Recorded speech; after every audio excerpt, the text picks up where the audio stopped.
важливі заяви від пана Кулеби про те, що допомога Україні у збитті ворожих ракет не спровокує ескалацію. Втім, є і інший варіант – це надати системи протиповітряної оборони та бойові літаки. Про це повідомляю з посиланням на голову Міністерства закордонних справ Дмитра Кулебу під час спільної прес-конференції з його німецькою колегою Анналеною Бербок.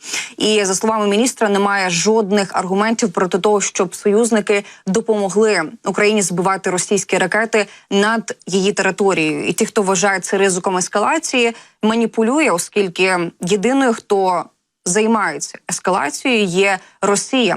Як зауважив Кулеба, цитую, тому ми просимо партнерів розглянути можливість перехоплювати ракети, не літаки, а шматки заліза. Є альтернатива, просто надайте всі потрібні нам засоби. Ми тоді будемо самі перехоплювати ці ракети.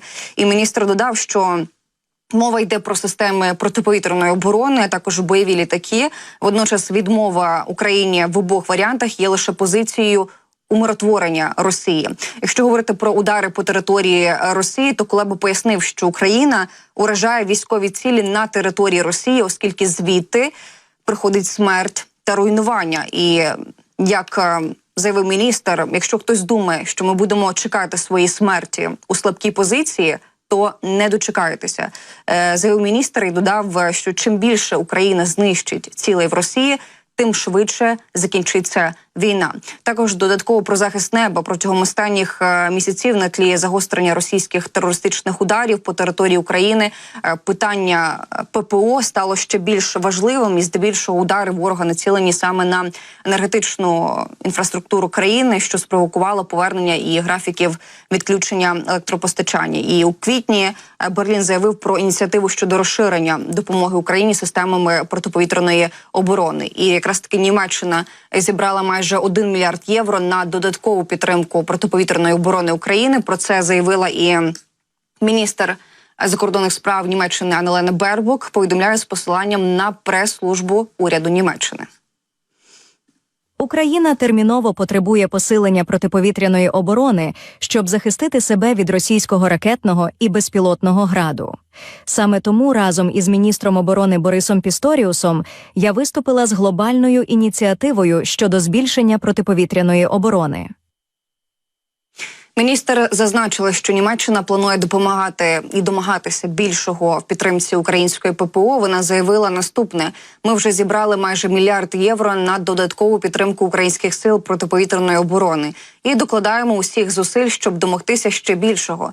Ми повернули усі камені по кілька разів і навіть пішли на поставку додаткового підрозділу «Петріот». Бербок додала, що Європа повинна об'єднати зусилля, щоб Україна вижила.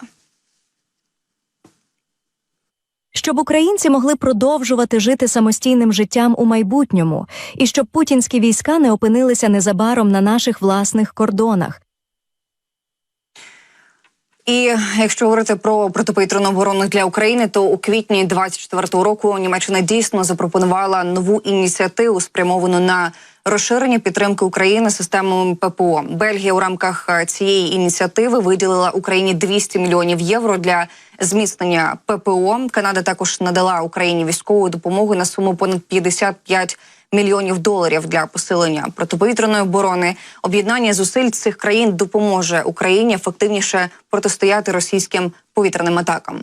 І тим часом 10 українських авіатехніків у Нідерландах пройшли курс з обслуговування західних винищувачів F-16, повідомили у Міністерстві оборони країни. Зокрема, зазначається, що українські авіатехніки навчилися обслуговувати всі важливі для пілота такого типу винищувача вузли – шолом, кисневі системи та парашути на борту. Навчання також включало складання та перевірку комплекту виживання. Це дозволяє пілоту вижити кілька днів після аварійної посадки. У ньому, серед іншого, їжа та ліки. Їх навчання готує слухачів до всіх можливих ризиків місії F-16. І це, зрештою, також забезпечить кращий захист українських пілотів, зазначили у міністерстві. І у той час, як F-16 може похвалитись надійністю і універсальністю, розширені стелс-здібності саме Су-57 представляють для України серйозний виклик, хоча обсяги виробництва цих літаків залишаються низькими, а сама програма зіткнулася з чисельними невдачами. Про це пише американське видання Newsweek. Окрім технології стелс, Су-57 може похвалитися двигунами з керуванням вектором тяги, яке дозволяє змінювати напрям тяги двигуна з метою управління положенням або кутовою швидкістю літального апарату. На додаток до цього Су-57 має різноманітний набір озброєння. Су-57 може літати зі швидкістю, яка вдвічі перевищує швидкість звуку на висоті майже 60 тисяч футів. Це більше 18 тисяч метрів. І на дальності понад 1800 миль, більше ніж 2800 кілометрів. У той же час F-16 здатен літати зі швидкістю понад близько 1500 миль на годину і працювати на висоті до 50 тисяч футів, що трохи нижче, ніж може літати Су-57. F-16 має бойовий радіус приблизно 340 миль із внутрішнім запасом палива і перегінну дальність понад 2000 миль із зовнішніми баками. І американські літаки мають модернізовані радіолокаційні станції, які можуть відстежувати цілі як у повітрі, так і на землі на відстані понад 60 миль.